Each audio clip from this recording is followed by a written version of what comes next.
काल जी महासभा झाली त्या महासभेत एक प्रकरण होतं 577 नंबर. ते प्रकरण असं होतं की अमेझॉन या महानगरपालिकेला 50 शेल्टर्स बनवून देणं. जेव्हा अजेंडा आला तेव्हा ते काय शेल्टर्स बनवून देणार, का बनवून देणार, त्यांच्या CSR ऍक्टिव्हिटी मधून बनवून देणार एवढंच त्याच्यात नमूद केलं. म्हणून सचिव विभागात फोन केला की याचा गोषवारा नाही, बाकी सगळ्या प्रकरणांचा गोषवारा आहे पण याचा गोषवारा नाही. तर सचिवाकडनं निरोप आला की ते मनीष जोशी साहेबांना फोन करा, त्यांच्याकडे गोषवारा. सचिवांना जोशी साहेबांना फोन केला तर ते बोलले की ते अमेझॉनचं माळवी साहेब बघतायत, त्यामुळे आज उद्यामध्ये तुमच्याकडे पाठवू.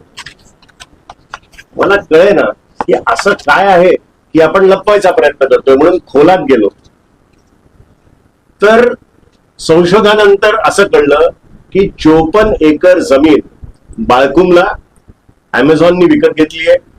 1830 कोटी रुपयाची ही जमीन होती. 130 कोटी रुपये फक्त त्यांनी स्टॅम्प ड्युटी भरलेली आणि 31 ऑक्टोबर 2022 ती रजिस्टर केली. आता तिकडे बनतंय काय तर मग कळलं की तिथे डेटा सेंटर बनतं.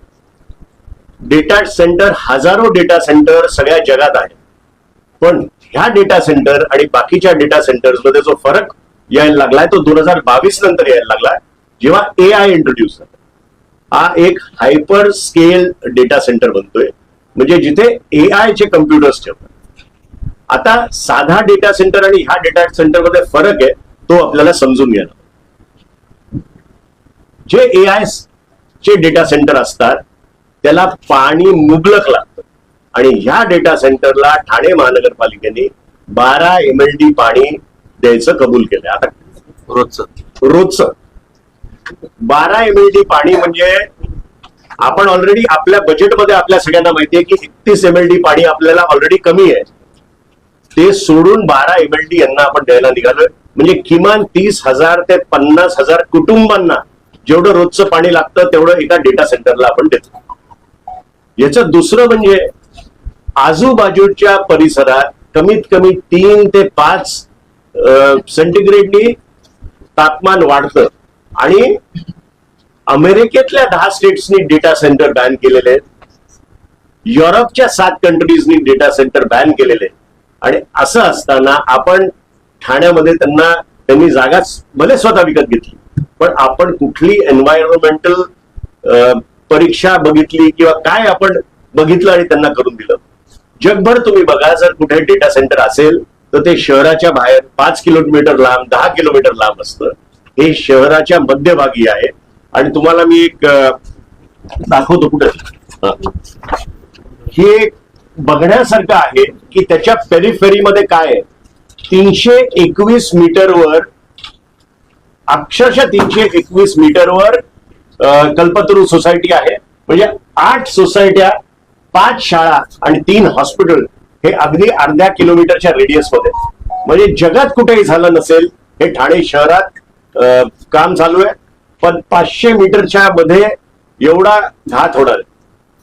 याचा दुसरा प्रॉब्लेम असा असतो की ऑलमोस्ट 90 डेसिमलचा आवाज 365 दिवस आणि 24 तास चालतो. म्हणजे तुम्ही विचार करा की एक ट्रॅक्टर जेवढा आवाज करतो, तो ट्रॅक्टर आपण चालवतो तेव्हा आवाज असतो, ट्रॅक्टर पासून लांब गेलो तो आवाज बंद होतो. 24 तास 365 दिवस हा लो डेसिबलचा प्रॉब्लेम काय असतो, ते भिंती पार करून तुमच्यापर्यंत पोहोचतात. म्हणजे ही लोक कशी राहणार आहेत. अशा प्रकारच्या पोल्युशन म्हणजे नॉईज पोल्युशन मध्ये लोक राहू शकतात का, हा विषय आहे. याला परवानग्या आपण का दिल्या आणि काय परवानग्या दिल्या, एन्व्हायरमेंटलचं काय क्लिअरन्स घेतलं. दुसरं सांगायचं तर आपले सुपीक कल्पना आहेत लोकांच्या की अमेझॉन आलं म्हणजे खूप नोकऱ्या येणार. या डेटा सेंटरमध्ये किमान फक्त 50 ते 60 लोकांची तरतूद आहे आणि फक्त 50 लोक त्यांना लागणार आहे. सर ते पण सिक्युरिटीसाठी जास्ती लोक लागणार आहे. म्हणजे कुठेही आपल्याला त्याचा की ठाण्यातल्या लोकांना नोकऱ्या मिळणार आहेत अशातलाही काही भाग नाही. तर ह्या सगळ्या अनुषंगाने आम्ही आयुक्तांना परवा एक पत्र लिहिलं. त्या पत्रामध्ये आम्ही 6 गोष्टी त्यांना विचारल्या. त्यांचं अजून काही उत्तर आलेलं नाही. हे पत्र मी आपल्या सगळ्यांना देतो आणि त्याची उत्तरं जर आली नाहीत तर मग साहेबांचं म्हणणं आहे की हे डेटा सेंटर आपण उघडून दिलं नाही पाहिजे. जे बाकी आहे ते आता साहेब आपल्याला सांगतात. ठाण्यातच का काय इतर ठिकाणी का नाही ठाण्यातच? आणि शहराच्या मध्यवर्ती असं आहे की डाटा सेंटर आणि तेही बाळकुम मध्ये, हिच्या पुढचं जे ठाणे आहे हे बाळकुम काल्हेर असं वाढत जाणार. त्याच्यामुळे ह्याचा जो पर्यावरणाचा धोका आहे आपण लक्षातच घेतलं ना. आणि जगामध्ये आता ह्याच्या विरुद्ध आवाज निघाला. वर्ल्ड हेल्थ ऑर्गनायझेशननी पण ह्याच्या विरुद्ध काही प्रश्न विचारले.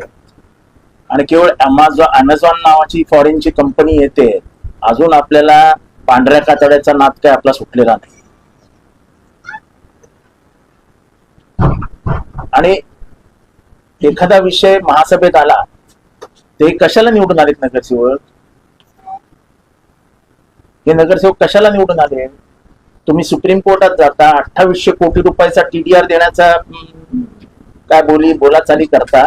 महासभा अस्तित्वात असते, एवढा मोठा TDR जाणार आहे, तुम्हाला महासभेची परवानगी घ्यायला नको?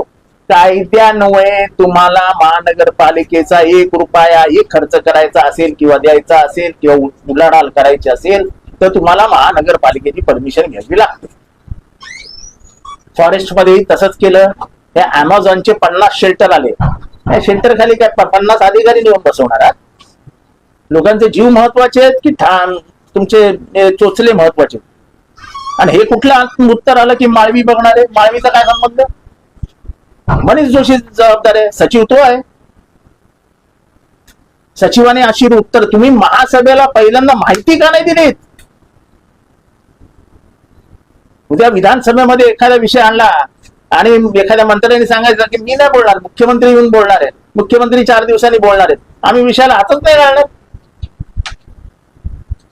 म्हणजे महासभेतल्या नगरसेवकांना फक्त येडं करण्याचं काम सध्या चालू आहे.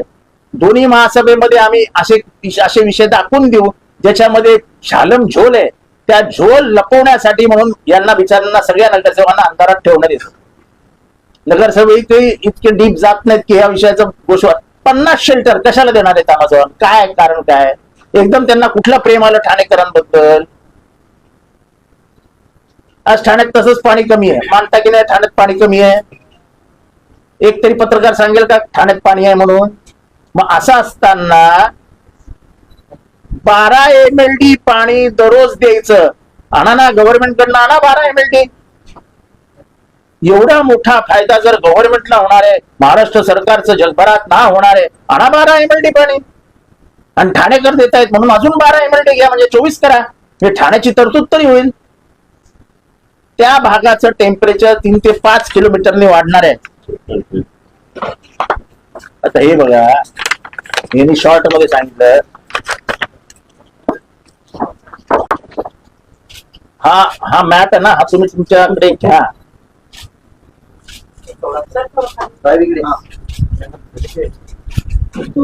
बाळकुम मध्ये किती रहिवासी असतील? बाकी सोसायटी राहू द्या. बाळकुम गावामध्ये किती जण राहतात? म्हणजे गावाच्या गाव उद्ध्वस्त करायचे का तुम्हाला?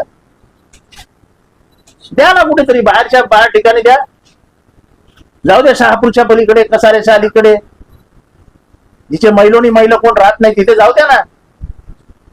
तुम्हाला शहरात कशाला हवंय? आणि हे काय अमेझॉन आमचा पर्सनल काय दुश्मन नाही. म्हणजे युरोकिड्स 497 मीटरवर, अष्टविनायक हॉस्पिटल 417 मीटरवर, माऊली चाइल्ड केअर हॉस्पिटल 401 मीटरवर, क्राऊन लोढा 607 मीटरवर. म्हणजे सगळे 1 किलोमीटरच्या आत आहेत. रुस्तमजी 700 मीटरवर, म्हणजे 1 किलोमीटर पण लांब नाहीत. आता रुस्तमजी मध्ये किती लोक राहायला आले दरबाण्यामध्ये? म्हणजे त्यांनी काय दिवसभर आवाज सर करत असेल. आणि it is a environmental hazard. पर्यावरणाच्या दृष्टीने अतिशय धोकादायक आहे. एक तर ठाण्याचं टेम्परेचर यांच्या झाडी कापणीमुळे किती वाढलंय? पाहिजे तशी झाडं कापतात.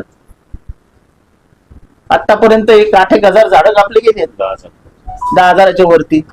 त्याचं उत्तर आणि परत आपल्याकडे याचं असतंच, आम्ही परत लावणार आहोत. अहो कुठे लावणार आहोत आणि कशी उगवणार आहेत त्याचं काही उत्तर नाही. कुठे लावलीत ते काय कळायला मार्ग नाही, कुठे उगवलीत ते काय कळायला मार्ग नाही. लावणार आहोत. हे कुठल्या राजकीय दबावाखाली काम करतात हेच मला कळत नाही. म्हणजे 2800 कोटी रुपयाचा TDR हा तर लूट आहे, लूट.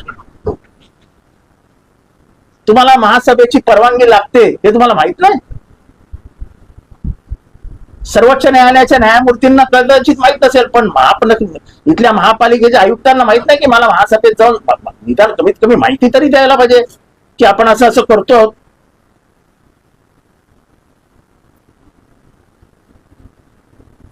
तुम्ही कन्सेंट टर्म्स साईन करता, त्या कन्सेंट टर्म्सला तुम्हाला मान्यता घ्यायला नको महासभेची. तुम्ही काय वैयक्तिक मालक आहात या महासभेचे? या महासभेची जबाबदारी महासभेवर येते. तुम्ही काल हा विषय आणला, त्या विषयाची काय माहिती दिली तुम्ही महासभेला? महासभेमध्ये काय अडाणी कॉर्पोरेटर बसलेत सगळे, ज्यांनी तुमच्याकडनं पैसे घेतलेत. 50 सेंटरची लालच दाखवून तुम्ही ठाणेकरांना मूर्ख बनवता का? याचं एकही उत्तर द्यायचं नाही. आणि मात्र अमेझॉन येणार आहे. अमेझॉन गेला का जीच्या जी मध्ये.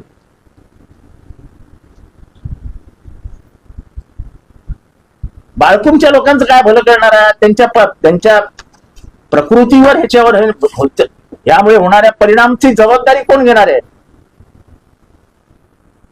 एक काम करा ना, अमेझॉनच्या बाजूला आयुक्तांचा उपायुक्तांचा सगळ्यांचे बंगले बांधून घ्या तिथे आणि तिथे राहायला सांगा त्यांना. महापौर निवासी तिथेच बांधा आणि सांगा राहा तिथे तुम्ही त्या आवाजामध्ये.